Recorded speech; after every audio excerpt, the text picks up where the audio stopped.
സ്തംഭം പിളർക്കുന്ന ഹുങ്കാര ശബ്ദം ദിഗന്തം നടുങ്ങുന്ന ദുന്ദുഭീനാദം ശതകോടി സൂര്യന്മാരെരിയും ത്രിനേത്രം ചുടുനിണം പേറുന്ന ചുരിക പോൽ. നമസ്കാരം. ഹൈന്ദവ പുരാണ പ്രകാരം ഭഗവാൻ ശ്രീ മഹാവിഷ്ണുവിൻ്റെ ദശാവതാരങ്ങളിൽ 4ാമത്തെ ഉഗ്ര അവതാരമാണ് നരസിംഹാവതാരം. ഹിരണ്യകശിപുവിനെ വധിക്കുവാനും തൻ്റെ ഉത്തമ ഭക്തനായ പ്രഹ്ലാദനെ രക്ഷിക്കുവാനുമായിട്ടാണ് ഭഗവാൻ ഈ ഉഗ്രമായ അവതാരം കൈക്കൊണ്ടത്.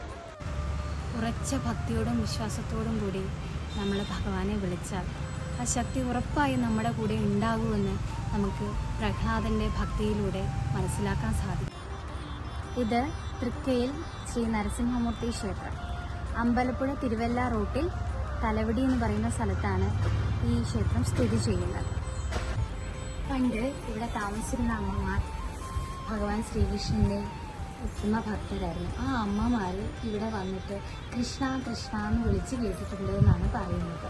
അങ്ങനെ പറഞ്ഞ് ഇത് തലവടി തൃക്കയിൽ ശ്രീകൃഷ്ണ സ്വാമി ക്ഷേത്രമെന്നും ഒരു കാലത്ത് പറഞ്ഞു വന്നു.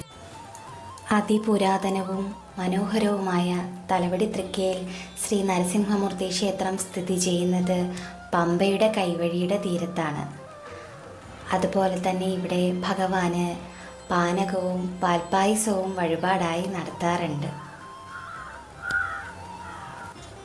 ഈ കലിയുഗ ദോഷങ്ങളെല്ലാം അകറ്റി നമുക്കെല്ലാവർക്കും നല്ലത് വരുത്തുവാൻ ഭഗവാൻ നമ്മളെ എല്ലാവരെയും അനുഗ്രഹിക്കട്ടെ എന്ന് പ്രാർത്ഥിച്ചുകൊണ്ട് കൃഷ്ണഗാഥയുടെ ഈ എപ്പിസോഡ് ഇവിടെ പൂർത്തിയാക്കുകയാണ്.